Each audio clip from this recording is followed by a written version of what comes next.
अस्सलाम वालेकुम नाज़रीन, ॾिसी रहिया सुजाग न्यूज़ वन। नई आहियां वज़ीर उनड़ मातलीअ मां ख़बर शामिल कयूं था। मीर मोहम्मद सोलंकी जी बलोचिस्तान जे मच वारे इलाइक़े में हज़ारा बिरादरी जे माण्हुनि जे क़त्लेआम ख़िलाफ़ मातली हैदराबाद रोड ते MWM ऐं ॿियनि शिया तंज़ीमुनि जे कारकुननि पारां धरणो हयो वियो। इमाम बारगाह मासूमा खां रैली कढी वई, जेका प्रेस क्लब ते पहुती, जिते एहतिजाजी मुज़ाहिरो कयो वियो। जंहिं बैदि मातली बाईपास ते धरणो हणी टायरनि खे बाहियूं ॾिनियूं वयूं। धरणी सबबि रोड जे ॿिन्ही पासनि खां वॾे अंग में ट्रैफ़िक मुअतल थी वई। उन मौक़े ते अॻुवाणनि इम्तियाज़ खोसो, नियाज़ कहरी, लियाकत मंगराड़ ऐं ॿियनि चयो त असांजे मुल्क में हज़ारा कम्युनिटी जंहिंजो तालुक़ शिया फ़िरक़े सां आहे, कंहिं साज़िश तहत उन जी नसुल कशी थी रही आहे। हीउ सान्यो बि उन जी कड़ी आहे। असां आला इख़्तियारनि खां मुतालबो था कयूं त फौरी तौर ते जवाबदार ऐं गिरफ़्तार कयो वञे, त ॿी सूरत में एहतिजाज जो दाइरो वधायो वेंदो। सुजाग न्यूज़ वन में फ़िलहाल एतिरो ई। वधीक ख़बरनि अपडेट्स लाइ ॾिसंदा रहो सुजाग न्यूज़ वन।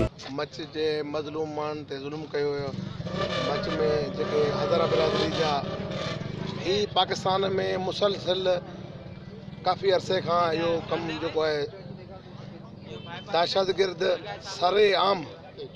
सरेआम हलनि पिया। उन्हनि खे को बि चवण वारो कोन्हे को। ऐं जेके मज़लूम वेठा आहिनि 6 ॾींहंनि खां गुज़िरियल 6 ॾींहंनि खां लाशनि सां गॾु, हुननि जो हिकिड़ो ई मुतालबो इहो आहे त वज़ीर आज़म पाकिस्तान जेको मुल्क जो चीफ एग्ज़िक्यूटिव आहे, उहो अचे ऐं असां सां ॻाल्हियूं करे। कोयटा में ही साज़िश मुनज़म साज़िश तहत जेको शियान हैदर करार जो क़त्ल कयो वियो आहे। ऐं इहो सिलसिलो जेको आहे अॼु जो न बल्कि गुज़िश्ता जेको आहे न काफ़ी सालनि खां हलंदड़ आहे।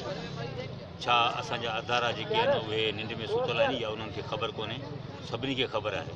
असां चऊं था कि हीअ हुकूमत जेको आहे न मसलतनि खे ख़तमु करे, उन्हनि किरदारनि ऐं उन्हनि जेके आहिनि खुफ़िया हथनि खे वाज़ह करे, ज़ाहिर करे त इहे केरु आहिनि। मुंहिंजो नालो प्यार अली खोसो आहे ऐं सेक्रेटरी जनरल MWM ज़िला मातली। असांजो जेको हीउ अॼोको एहतिजाज आहे, इहो जेको आहे मच साने जे जेको ख़िलाफ़ु आहे।